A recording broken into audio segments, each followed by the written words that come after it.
There's a massive shift happening in global travel right now.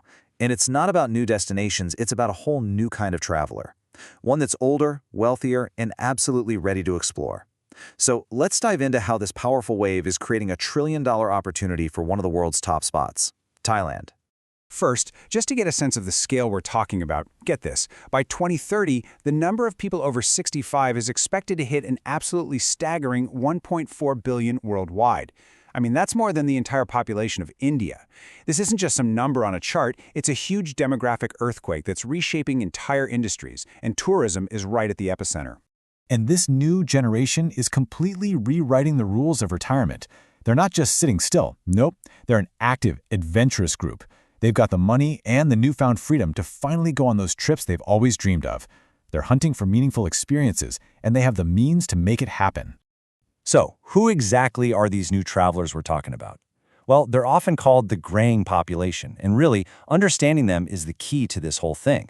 Let's break down what makes this group so unique and, frankly, so powerful. So yeah, this big trend is called the graying population, and it's happening because of these incredible advances in healthcare that are letting people live way longer, healthier lives than ever before. What that does is create this massive and honestly kind of overlooked market segment with its own set of needs and incredible spending power. Now this is where it gets really interesting.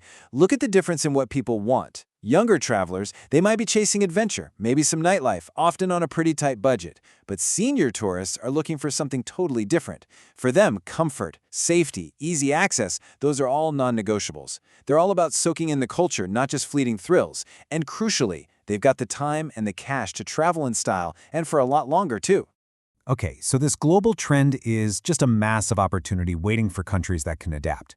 The question is, who's ready to step up? Well, it turns out one country is almost perfectly positioned to capitalize on this boom, and that's Thailand. Think about it. Thailand already has all the perfect ingredients. It's a global tourism powerhouse, it has this incredibly rich culture, legendary hospitality, and it's a huge leader in medical tourism in Asia. People come from all over for top-notch care. Plus, tourism is literally the backbone of its economy, so the motivation to get this right is just enormous. It's a natural fit. And check this out. This isn't just about attracting visitors from other countries. The trend is speeding up inside Thailand itself. As this chart shows, the number of seniors right there in the country is projected to jump from about 10 million to 16 million in just 4 years. That's a huge leap, and it makes investing in age-friendly infrastructure a serious national priority, not just some tourism strategy. But here's the catch. Having all that potential and actually being ready? Well, those are two very different things. Right now, Thailand is standing at a crossroads, and it's facing some pretty serious hidden challenges. And that brings us to the big question, right?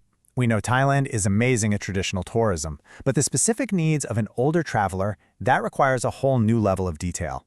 So, if we look past the gorgeous temples and beaches, is the country really, truly prepared for this new wave?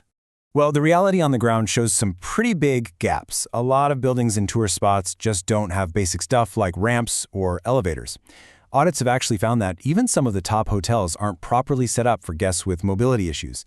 And it goes beyond buildings. There's a real need for specialized staff training on how to provide age-sensitive service and just a general lack of services designed specifically for seniors. So, getting over these hurdles isn't about minor tweaks here and there. It's going to take a huge nationwide strategy. So, let's take a look at the very clear roadmap that's being laid out for Thailand's future. The experts have laid out this really clear 4-part game plan. First up, build for access. That means physical upgrades, ramps, elevators, the whole 9 yards. Second, prioritize comfort and safety. We're talking everything from hotel rooms to menus. Third, and this one is so important, train for empathy. Staff need the skills to serve people with understanding and respect. And finally, promote inclusively. Create marketing that speaks directly to what senior travelers actually want. So, what does success actually look like here? Well, if Thailand really commits to this vision, it's not just going to be catching up, it'll be setting a brand new global standard. And this, right here, is the ultimate goal. The payoff isn't just about making money from a new market. It's about transforming the country into a world leader in tourism that's inclusive and sustainable. It's a strategy that guarantees a healthy economy for the long haul by building a tourism industry that truly welcomes everyone. At the end of the day, this is about way more than just economics or infrastructure. It's a total shift in perspective. It's about seeing older travelers not just as a niche market you have to cater to, but as active partners who are helping create a more inclusive, vibrant, and connected travel community for all of us. And that leaves us with a really fascinating final thought. Thailand's journey is like a small-scale version of a challenge the whole world is facing. As our global population gets older, the real question becomes, how can we redesign our communities, our services, and even our own mindsets to not just accommodate, but to truly celebrate this new era of adventure for people of all ages?